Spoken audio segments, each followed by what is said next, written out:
Hello and welcome back to the Balance Training and Coaching channel. My name is Kurt and it's good to see you, or good to see you once again maybe. Today I've got a short video on diagnostic skills. I've had literally about 24 people in the last month or so ask me, can you just make a short video on some of the key diagnostic skills that you can use when you're trying to diagnose people in situations, whether it's at work or out of work. So as always, I'm very happy to offer something that hopefully is useful to you. And I've actually already videoed this, only to discover that the camera decided to shorten the film frame. So I thought, I can't be bothered to write all this out again, so I'm just going to reveal what I've already written. Therefore, I've got for you 9 specific examples of diagnostic skills that you can use when you're diagnosing again people in situations.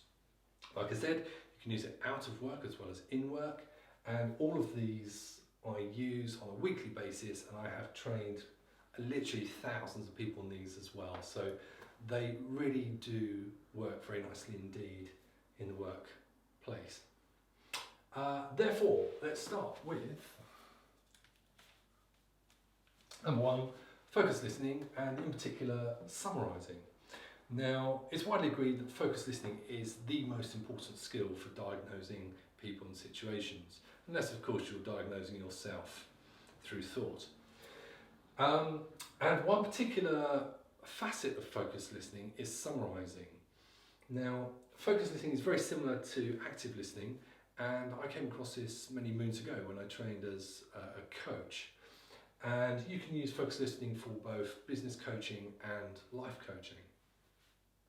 Summarising, interestingly, is usually quite absent in workplace conversations, and particularly in difficult conversations.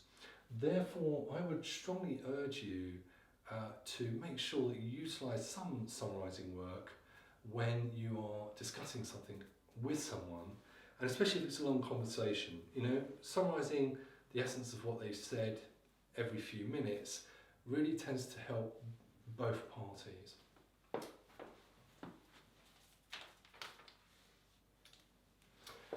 Number 2, paraphrasing.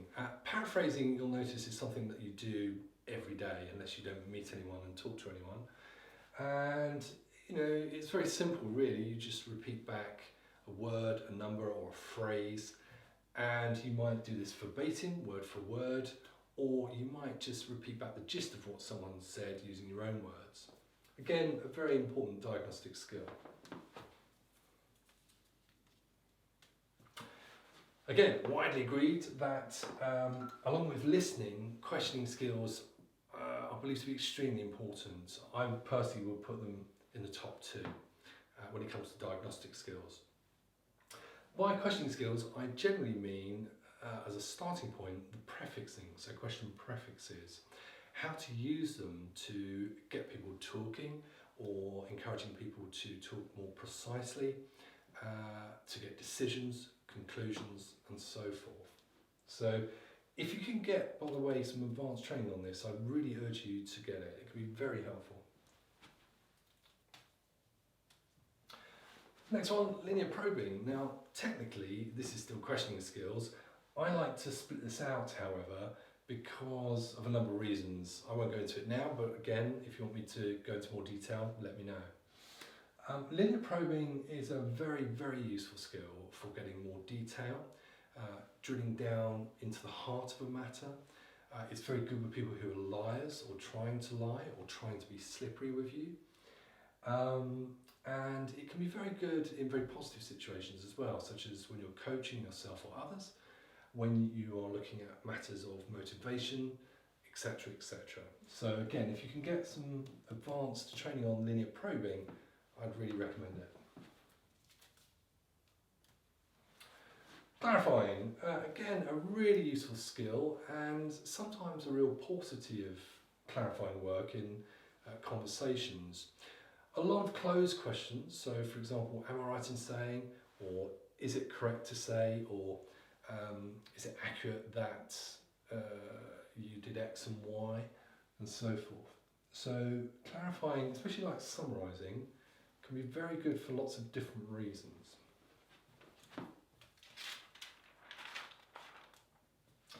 Acknowledging. Now, like all the other items on here, I've got single page and 2-page handouts on these, and if you want me to make a video for you on them as well, I can, just let me know. Sometimes when you're diagnosing a situation, you need to acknowledge what someone's said, and therefore that can lead to statements such as I understand, or I see what you mean, or I hear what you're saying, or I understand where you're coming from, and so on.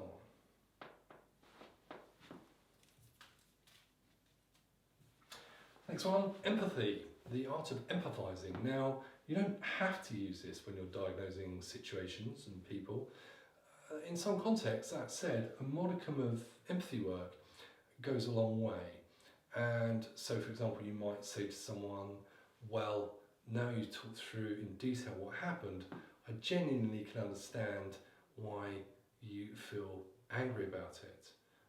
I think I would too, to be honest. Obviously, you've got to be a bit careful sometimes, in some contexts, whether you do this or not, or how much. Sometimes when you're diagnosing, you will be wise to use a modicum of assertive language. In a negative situation, for example, you might need to say, look, I need you to answer the question, or I need you to respond. In positive situations, you might say something like, I genuinely believe you can do this, or I genuinely believe that we can work this out. I think we just need to probe it more and understand some of the intricacies. And one more is unlocking questions. Unlocking questions, again, is something which I came across when I trained as a coach many moons ago, and I personally use this phrase, unlocking questions. You probably won't see or hear this anywhere else. And it was just to give a certain type of questioning a label. Now, these types of questions can be really good for dealing with impasse when people are stuck. They're very good to avoid presuppositions that you don't want to use. They're very good because they assume to the positive. They assume that people can. They assume that people are able, and so forth. And they can be very good for coaching, motivation, dealing with difficult conversations again, and so forth. So again, if you can get advanced training on unlocking questions, I would say take the opportunity. And that's it, there you go, there's just 9 things there for you on diagnostic skills. There are other skills that come under the title of diagnostic skills, but you will fare very well if you use 3, 4 or 5 of those in most contextual situations. So I hope that's helpful. If it is, that's great, and please like and subscribe, I'd really appreciate it.